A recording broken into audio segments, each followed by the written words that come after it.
Hello lovely people, welcome back to the Farmer Free Warden. I have something really exciting to share with you, at least it's exciting to me. Came up with this idea for fencing in our property, and not just the pastures, but the entire property. Now, hold on.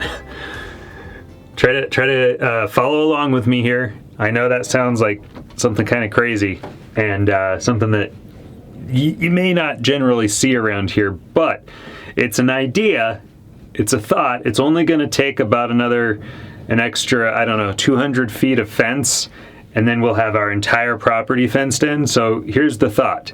Okay, we've got these sheep, and they eat some in the pastures in our south pasture, and they eat some of the pasture in our north pasture. But then we mow everything in the residential area. So I thought, why not have a base pasture, that'll be where we live, a north pasture, that's the big pasture, and a south pasture, that's the smaller pasture, and then everything is the pasture, and I don't have to worry about mowing. Every time the lawn needs mowing, we just bring the sheep into the main pasture. Now, I don't know if this is going to work. It sounds good in theory, but the only way that we're going to know is if we try it, right? So that's what we're going to do this spring. Is I'm going to fence in the south pasture, and we're also going to fence in, well, we're actually just going to fence between the south pasture and the north pasture just across the front of our property, because then everything else is fenced in. The back side of our property will be fenced in. The north and the south side of the property are fenced in, and then it's just that west side there, right? Because the east side is already all fenced in, or it will be as soon as we get the southern pasture fence up along the eastern side of our property here. So, I don't know. This sounds like a great idea. We'll have to see. You know, I've had great ideas before and they haven't worked out. We'll have to see. That's all I got to say. We're just going to have to see how it goes, and we won't know until we try it, right? So we're going to try it. I don't have to buy fuel. I don't have to do oil changes. I don't have to spend hours mowing the lawn. If that's the trade-off, that is well worth it to me, because if I was to, for example, hire somebody to come and mow this lawn, I guarantee you it would cost me probably at least $50, if not $100 every time that lawn got mowed. Now, of course, we're not going to do that. We've got our own mower. However, this could save us a huge amount of time. It could also be a massive waste of time. It's a thought. It's an idea. Now, I don't know what I think about having the sheep up and around the house. I think the biggest thing is going to be keeping them out of the grain.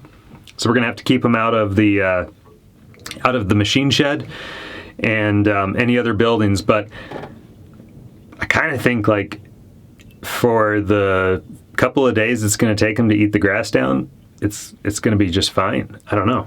Maybe they're going to eat just little spots here and there. Maybe they're going to skip entire sections of the yard, because honestly I don't know what's growing out there.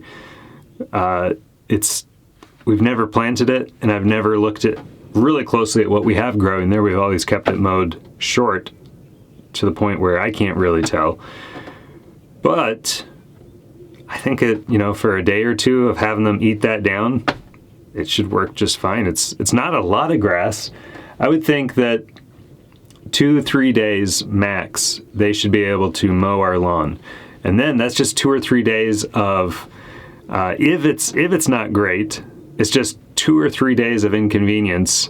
It's probably not going to be such an inconvenience that I would rather not have them out there mowing our lawn for us, to the point where I'd say, yeah, I got to get back on this mower and mow this because these sheep are awful. We'll probably keep the rams away from the house. We won't have them up around the house, just in case. Our rams are very friendly animals genetically, and they've been socialized, and so they should be just fine. But just in case, I'd hate to have friends over while the sheep are out and have one of these rams come and headbutt one of their kids. That would be an unfortunate first impression for a child coming over to, seeing the sheep in the yard and getting headbutt. So currently I'm sitting out here, and you can kind of see behind me there, right back there.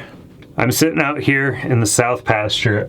Yesterday I tore out all of the barbed wire along the eastern side of our south pasture. Now I've got to tear out the south pasture line, the south fence line, and there's less barbed wire over here, at least it appears that way, than there was on the eastern side. So this should go a lot faster, but I'm gonna try to get some footage. It's kind of raining, kind of drizzling. I may not be able to get footage. It's just how it goes. But we'll try to get some of this fencing process done because I want to kind of bring you guys along and show you what the process is to fence with the timeless fence system that we're going to be using to fence our south pasture as well as our residential or base pasture, the home base pasture. We'll probably call it the home base pasture. It's a pasture that we live on and that we occasionally allow the sheep into to mow for us. All right, I'm gonna get to work.